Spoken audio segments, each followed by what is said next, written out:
This is Himanshu मोड़। आज हम लोग पढ़ने वाले केमिस्ट्री का 5th चैप्टर थर्मोडायनामिक्स। तो थर्मोडायनामिक्स क्या है बेसिकली? थर्मोडायनामिक्स जो है वो एनर्जी के ट्रांसफॉर्मेशन और इंटर कन्वर्जेशन का स्टडी है। जब भी कोई केमिकल रिएक्शन होती है तो उसके साथ एनर्जी चेंज होती है, ठीक है। तो जो जैसे हीट के फॉर्म में होता है या फिर वर्क के फॉर्म में होता है। फॉर एग्जांपल जैसे जब फ्यूल जलता है तो हीट एनर्जी रिलीज होती है, ठीक है। तो इसे थर्मोडायनेमिक्स कहते हैं। Next is system and surroundings.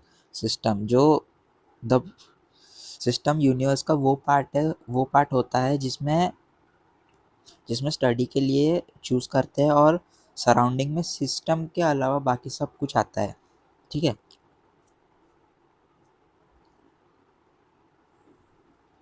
The part of universe chosen for study, okay. तो सराउंडिंग जो है वो everything other than system.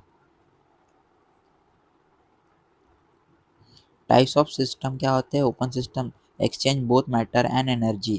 Close system exchanges only energy not matter. Isolated system means exchanges neither matter or nor energy. तो open matter में matter और energy दोनों exchange होते हैं। फॉर एग्जांपल जैसे ओपन बीकर में बॉइलिंग वाटर होता है, ठीक है। उसके बाद क्लोज सिस्टम में सिर्फ एनर्जी एक्सचेंज होती है, मैटर एक्सचेंज नहीं होता है उसमें। जैसे कि फॉर एग्जांपल जैसे सील्ड प्रेशर कुकर जो होता है उसमें, ठीक है। एंड देन आइसोलेटेड सिस्टम जो ना मैटर एक्सचेंज होता है ना एनर्जी एक्सचेंज होती है, जिसमें फॉर एग्जांपल जैसे थर्मोस फ्लास्क, ठीक है। इसमें ना मैटर एक्सचेंज होता है ना एनर्जी एक्सचेंज होती है। State of system, state of the system, the condition of system is called state. It is defined by state variables, state variable जिसमें प्रेशर वॉल्यूम टेम्परेचर होता है, ठीक है। तो सिस्टम की कंडीशन को उसका स्टेट कहते हैं।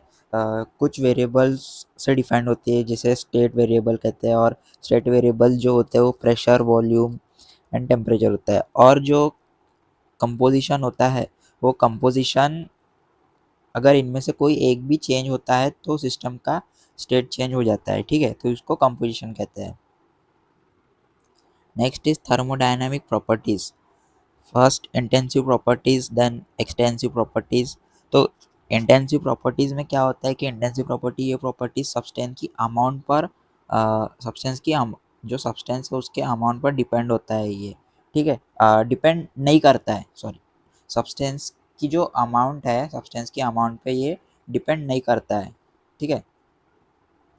Next is intensive properties. Intensive properties ये प्रॉपर्टीज सब्सटेंस की अमाउंट पर डिपेंड करती है।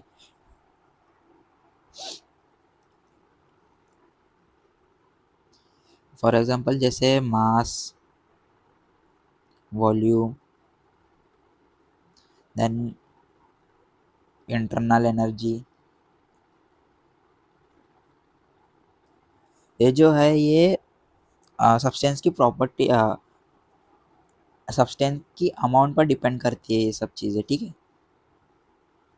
State function and part function. State function क्या होता है? स्टेट फंक्शन वो होता है जो सिर्फ इनिशियल और फाइनल स्टेट पर डिपेंड करते हैं, ठीक है।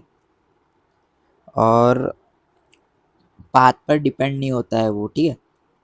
फॉर एग्जाम्पल जैसे इंटरनल एनर्जी और फिर एंथैल्पी, ठीक है।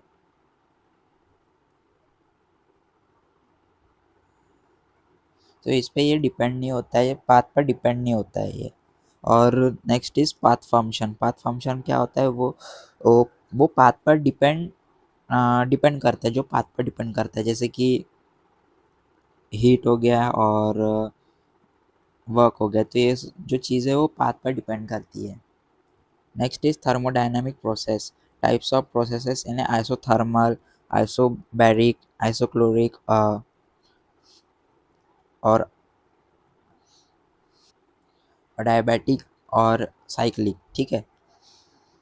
तो आइसोथर्मल आइसोथर्मल क्या होता है कि टेम्परेचर कांस्टेंट रहता है, ठीक है, टेम्परेचर रिमेंस कांस्टेंट, जैसे कि gas gas expansion at constant temperature, ठीक है। और आइसो आइसोबैरिक जिसमें प्रेशर जो होता है वो कांस्टेंट ही रहता है, फॉर एग्जांपल जैसे heating water in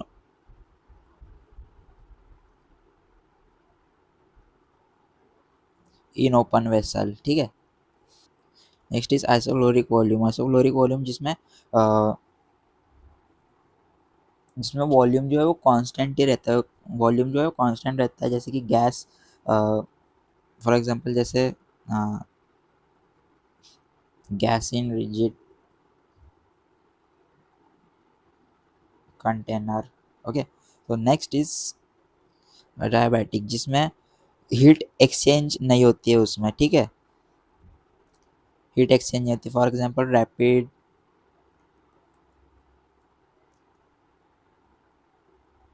expansion of gas, okay.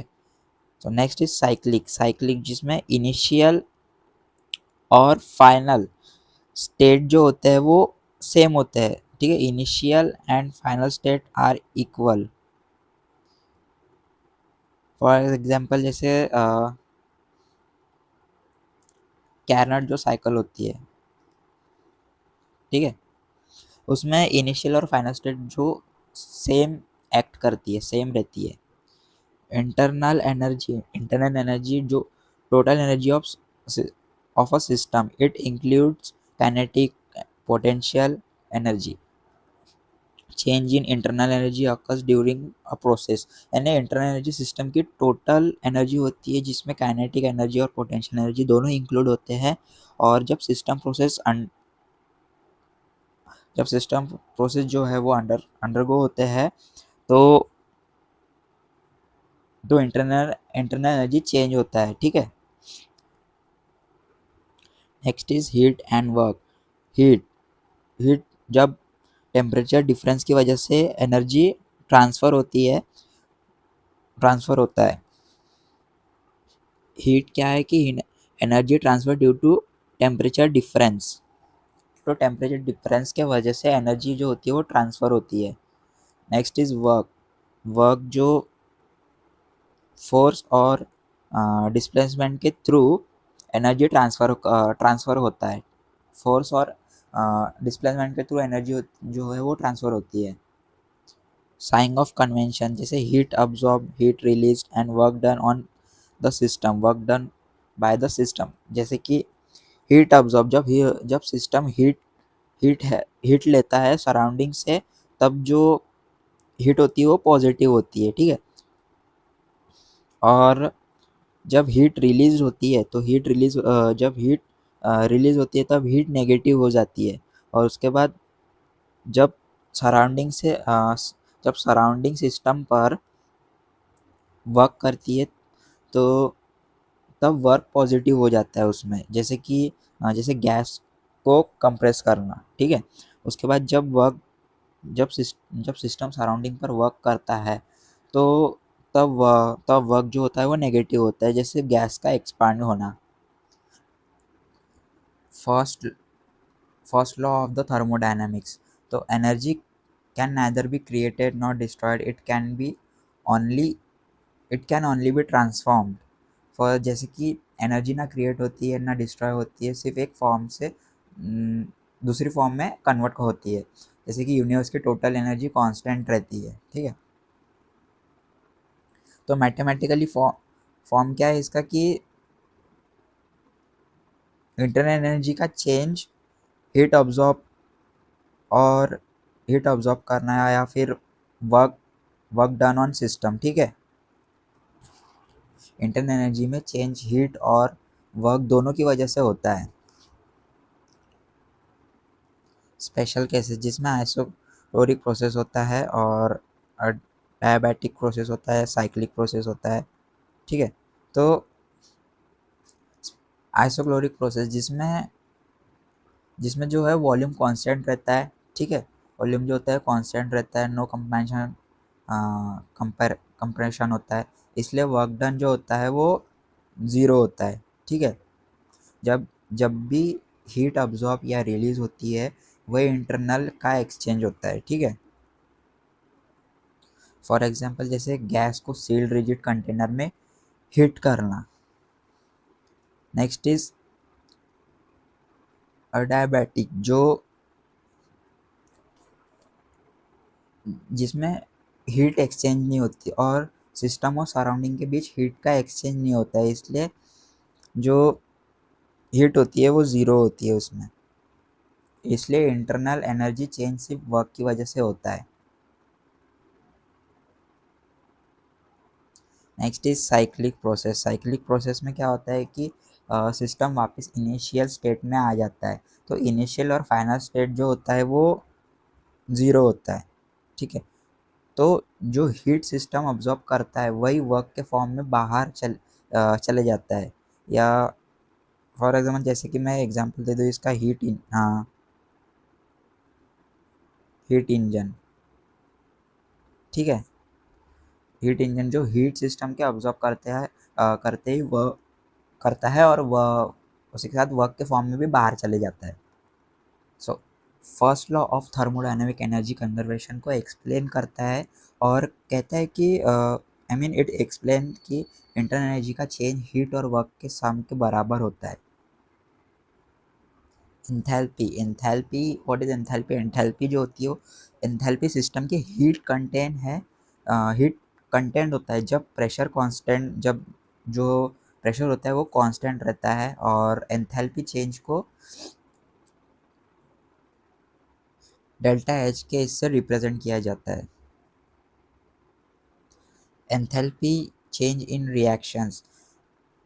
First exothermic reaction, जो एक्सोथर्मिक रिएक्शन जो होता है रिएक्शन में हीट रिलीज करता है। ठीक है, तो जो हीट रिलीज करता है जैसे कि बाय कंबंशन ऑफ कोल। ठीक है,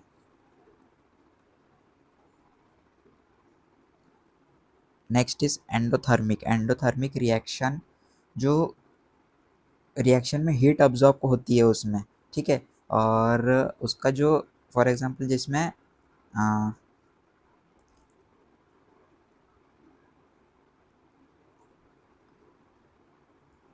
मेल्टिंग ऑफ आइस के थ्रू। Standard enthalpy changes. Enthalpy of formation. Enthalpy change when one mole of compound is formed from its element in standard state। तो जब वन मोल कंपाउंड एलिमेंट के standard state से बनता है तो एंथैल्पी चेंज होता है। तो उसे एंथैल्पी ऑफ फॉर्मेशन कहते हैं। For example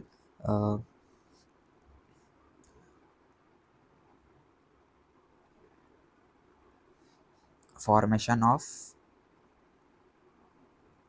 stool. Okay, enthalpy of combustion. Enthalpy change when one mole of substance is completely burned in oxygen। जब वन मोल सब्सटेंस ऑक्सीजन में completely बर्न होता है तो जो हीट रिलीज होती है उसे एंथैल्पी ऑफ कंबशन कहते हैं। Next is enthalpy of neutralization. Enthalpy change when an acid reacts with a base to form one mole of water। Means जब एसिड और बेस रिएक्ट करके वन मोल वाटर बनाते हैं उसे एंथैल्पी ऑफ न्यूट्रलाइजेशन कहते हैं। ऐसी एंथैल्पी ऑफ सॉल्यूशन जो होता है, heat change when a solute dissolve in solvent.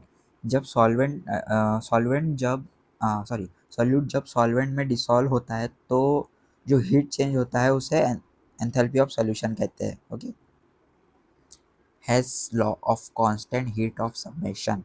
The overall enthalpy change of a reaction is independent of the path followed। Okay, तो जैसे किसी रिएक्शन का ओवरऑल एंथैल्पी चेंज पाथ पर डिपेंड नहीं करता है, सिर्फ सिर्फ इनिशियल और फाइनल स्टेट्स पर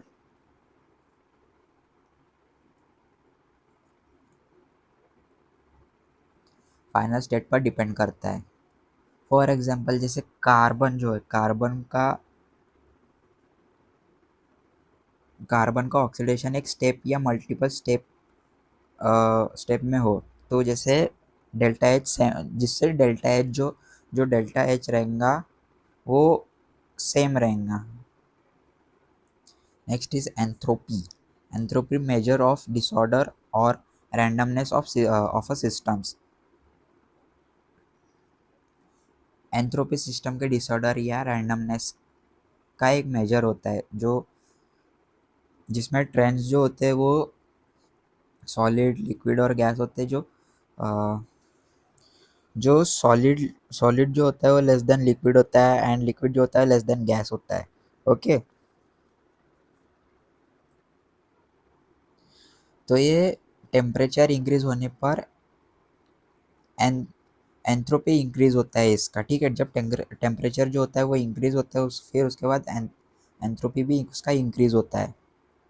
second law of thermodynamics, in a spontaneous process the एंथ्रोपी of the universe always increases. यानी किसी भी स्पॉन्टेनियस प्रोसेस में यूनिवर्स की टोटल एंथ्रोपी हमेशा इंक्रीज ही होती है, ठीक है। It increases, gives free energy, predict the spontaneity of reaction, change in gives free energy, like जैसे गिव्स फ्री एनर्जी से हम रिएक्शन स्पॉन्टेनियस है या नहीं है वो प्रिडिक्ट कर सकते हैं। स्पॉन्टेनिटी कंडीशंस क्या होती है उसमें कि डेल्टा जी डेल्टा जी जो है लेस देन ज़ीरो होता है, उसको स्पॉन्टेनियस कहते हैं। उसके बाद डेल्टा जी जो होता है वो इक्वल्स टू ज़ीरो होता है, यानी इक्विलिब्रियम। और डेल्टा जी जो होता है वो ग्रेटर देन ज़ीरो होता है, उसको नॉन स्पॉन्टेनियस कहते हैं। Next, relation between delta G, delta H and delta S. ओके, तो डेल्टा एच में देखेंगे कि पूरे minus minus then plus plus है, ठीक है। तो डेल्टा एच में स्पॉन्टेनिटी जो है वो माइनस है, देन माइनस है, ओके। एंड लो टेम्परेचर में भी लो टेम्परेचर में भी वो माइनस है, एंड हाई टेम्परेचर में वो प्लस है, ठीक है। और नेवर स्पॉन्टेनियस में भी वो प्लस ही रहेगा, ठीक है। तो डेल्टा एस में जो है वो ऑलवेज ऑलवेज स्पॉन्टेनियस में वो पॉजिटिव है, देन लो टेम्परेचर में भी पॉजिटिव, लो टेम्परेचर में वो लो टेम्परेचर में वो माइनस है, एंड देन हाई टेम्परेचर में वो प्लस है, एंड नेवर स्पॉन्टेनियस में वो माइनस है। Next is importance of thermodynamics, predicts feasibility of reaction, helps understand energy exchange, explain industrial and biological process। तो थर्मोडायनामिक्स हमें रिएक्शन फ्लेक्सिबल है या नहीं है वो बताता है। उसके बाद एनर्जी चेंजेस समझाता है, एनर्जी चेंजेस समझाता है, इंडस्ट्रियल और बायोलॉजिकल प्रोसेस को एक्सप्लेन करता है वो। ओके, चैप्टर एंड में हम हमेशा अपना चैप्टर जो है वो फिर से समझते हैं वन शॉट में। तो मैं फिर से समझाता हूँ कि जो थर्मोडायनामिक्स केमिस्ट्री का वो ब्रांच है जो एनर्जी के ट्रांसफॉर्मेशन और इंटर कन्वर्जेशन का स्टडी करता है। जब भी कोई केमिकल रिएक्शन होता है तो उसके साथ एनर्जी चेंज होता है, ठीक है। तो हीट के फॉर्म में होता है वो, या फिर वर्क के फॉर्म में होता है। फॉर एग्जांपल जब फ्यूल जलता है तो हीट रिलीज होती है, राइट। और जब आइस मेल्ट होता है तो हीट अब्जॉर्ब होती है। तो उसी तरह से थर्मोडायनामिक्स हमें ये समझाता है कि एनर्जी का फ्लो कैसे होता है और रिएक्शन पॉसिबल होता है कि नहीं होता है करके, ठीक है। And then system and surroundings. Thermodynamics में यूनिवर्स को दो पार्ट्स में डिवाइड किया जाता है, सिस्टम और सराउंडिंग। सिस्टम वो पार्ट होता है जिसमें हम स्टडी के लिए चूज़ करते हैं, और सराउंडिंग जिसमें सिस्टम के अलावा बाकी सब कुछ होता है। सो types of system, open system होता है, क्लोज सिस्टम होता है, आइसोलेटेड सिस्टम होता है। तो ओपन सिस्टम जो मैटर और एनर्जी दोनों एक्सचेंज करता है। फॉर एग्जांपल जैसे ओपन बीकर में पानी, हीट भी हीट भी जा सकती है, पानी भी इवेपोरेट होता है उसमें, ठीक है। क्लोज सिस्टम जो है, जो सिर्फ एनर्जी एक्सचेंज करता है। फॉर एग्जांपल जैसे प्रेशर कुकर, जिसमें हीट जा सकती है, स्टीम बाहर बाहर नहीं आ सकती। एंड देन आइसोलेटेड सिस्टम जो जिसमें ना मैटर एक्सचेंज होता है और ना एनर्जी एक्सचेंज होती है, जैसे कि thermos flask, okay. Next is state of system. State of system की प्रेजेंट कंडीशन को स्टेट ऑफ सिस्टम कहते हैं। सॉरी, सिस्टम की प्रेजेंट कंडीशन को स्टेट ऑफ सिस्टम कहते हैं। ये कंडीशन कुछ मेजरेबल क्वांटिटीज से डिफाइंड होती है, जिससे स्टेट वेरिएबल कहते हैं, जैसे प्रेशर, वॉल्यूम, टेम्परेचर और कंपोजिशन। अगर इनमें से कोई भी चेंज होता है तो सिस्टम का स्टेट भी चेंज होता है उसमें। Next is thermodynamics properties, intensive properties and extensive properties. Intensive properties, ये प्रॉपर्टीज अमाउंट को सब्सटेंस पर डिपेंड नहीं करती, जैसे कि टेम्परेचर और प्रेशर और डेंसिटी, ये जो होता है सब्सटेंस के अमाउंट पर डिपेंड नहीं करती है। नेक्स्ट इज एक्सटेंसिव प्रॉपर्टी, ये प्रॉपर्टीज अमाउंट ऑफ सब्सटेंस पर डिपेंड करता है, जैसे मास, वॉल्यूम, इंटरनल एनर्जी, ठीक है। तो एक्सटेंसिव प्रॉपर्टीज़ को डिवाइड करके इंटेंसिव इंस्टेंसिव प्रॉपर्टी बनाया जा सकता है, जैसे डेंसिटी होता है, ठीक है। Next is function and path function. State function वो होता है जो सिर्फ इनिशियल और फाइनल स्टेट पर डिपेंड करता है, पाथ पर नहीं, जैसे कि internal energy, enthalpy and entropy energy, ठीक है। तो पाथ फंक्शन वो होता है जो पाथ पर डिपेंड रहता है, जैसे हीट और वर्क, ये दोनों पाथ पर डिपेंड करते हैं। थर्मोडायनामिक्स प्रोसेस, जब सिस्टम एक स्टेट से दूसरी स्टेट में जाता है तो उसे थर्मोडायनामिक प्रोसेस कहते हैं। Isothermal process, isobaric process, isochoric process, adiabatic process, cyclic process.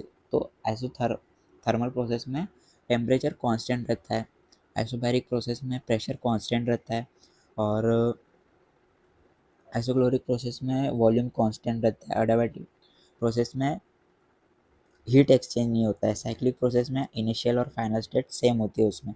और इंटरनल एनर्जी, ठीक है। Next is internal energy. Internal energy system के अंदर की टोटल एनर्जी होती है। इसमें पार्टिकल की काइनेटिक एनर्जी और पोटेंशियल एनर्जी दोनों इंक्लूडेड होती है। एनर्जी डायरेक्टली मेजर नहीं होती है, लेकिन चेंज इन इंटरनल एनर्जी जैसे डेल्टा यू हो गया, उसमें मेज़र किया जा सकता, मेज़र करते हैं उसमें, जब वो प्रोसेस एक्ट करना चालू होती है। Then heat and work. Heat energy का वो ट्रांसफ़र है जो टेम्परेचर डिफरेंस की वजह से होता है, और वर्क तब वर्क होता है जब फोर्स के साथ डिस्प्लेसमेंट होता है, जैसे गैस का एक्सपांड होना। First law of thermodynamics. First law of thermodynamics conservation पर बेस्ड होता है। इसके अकॉर्डिंग एनर्जी ना क्रिएट होती है ना डिस्ट्रॉय होती है, सिर्फ एक फॉर्म में दूसरे फॉर्म में कन्वर्ट होती है वो। Next is enthalpy. एंथैल्पी किसी सिस्टम की हीट कंटेंट को रिप्रेजेंट करता है।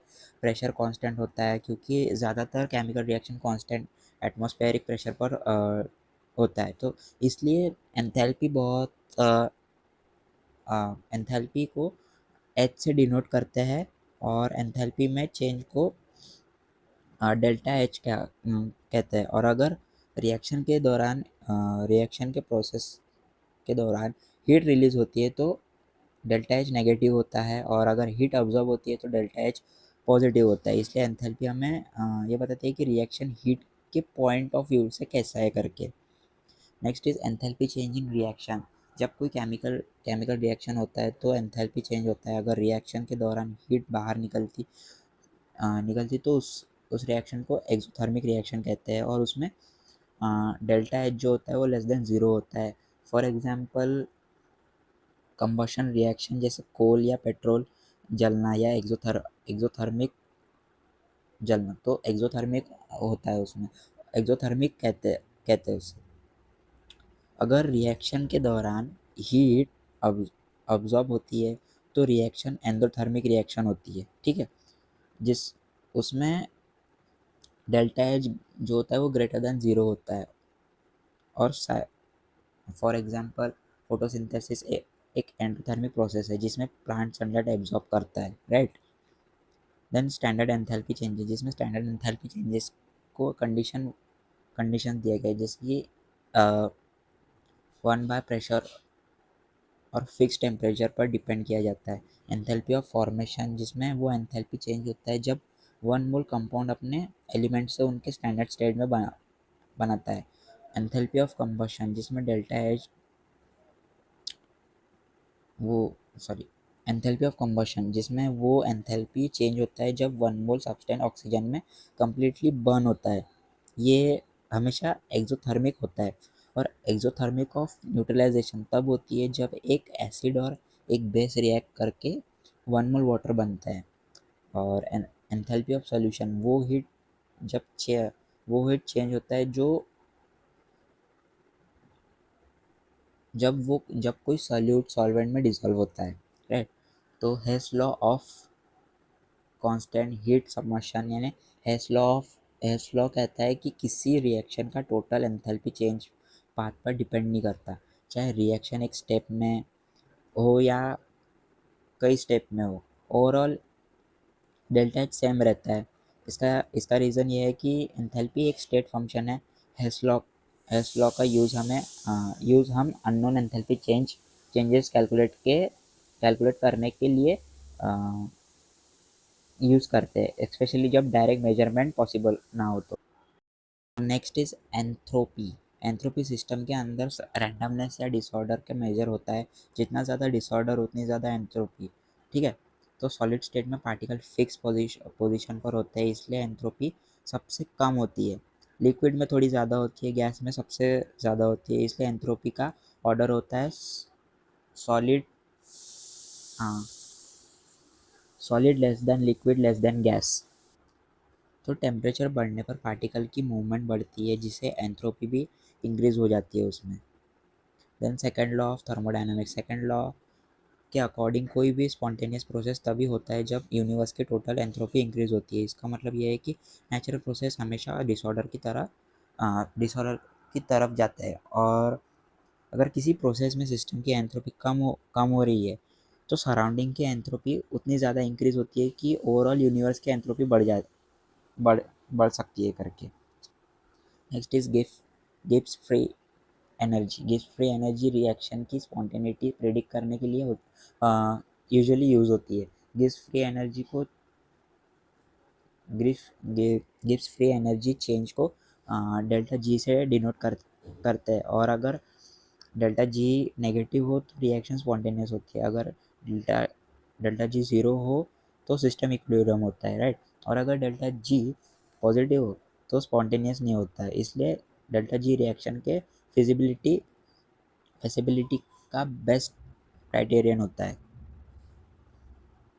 Next is relation between delta G and delta H and delta S. Gibbs free energy का रिलेशन एंथैल्पी और एंट्रोपी के साथ होता है, जिसमें delta H minus delta S is equal to delta G होता है। अगर या जैसे डेल्टा एच नेगेटिव और डेल्टा एस नेगेटिव हो तो रिएक्शन लो टेम्परेचर पर स्पॉन्टेनियस होता है। और अगर डेल्टा एच पॉजिटिव हो और डेल्टा एस भी पॉजिटिव हो तो रिएक्शन हाई टेम्परेचर पर स्पॉन्टेनियस होता है। अगर डेल्टा एच पॉजिटिव और डेल्टा एस नेगेटिव हो तो रिएक्शन कभी स्पॉन्टेनियस नहीं होता है। So next is thermodynamics. जो थर्मोडायनामिक्स हमें ये समझाता है ओवरऑल कि कोई रिएक्शन पॉसिबल है या नहीं है, उसमें कितनी एनर्जी चेंज होती है और रिएक्शन कौन से कंडीशन में फेसिबल है या फेसिबल होंगी। तो industrial process, biologically and reactions और एनर्जी प्रोडक्शन जैसे टॉपिक्स को समझने के लिए थर्मोडायनामिक्स एक इम्पोर्टेंट है। ये केमिस्ट्री का एक फाउंडेशन में भी ये केमिस्ट्री का एक फाउंडेशन चैप्टर कहा जा सकता है। सो गाइस, आज का सेशन हम यही ख़त्म करते हैं। अगर आपको कुछ डिफ़िकल्टीज़ आ रही होंगी तो प्लीज़ कमेंट करके बताएं और मुझसे प्रॉब्लम पूछिए कि क्या डिफ़िकल्टीज़ आ रही है करके, ठीक है। So thank you everyone, please like share and subscribe my channel. Good bye.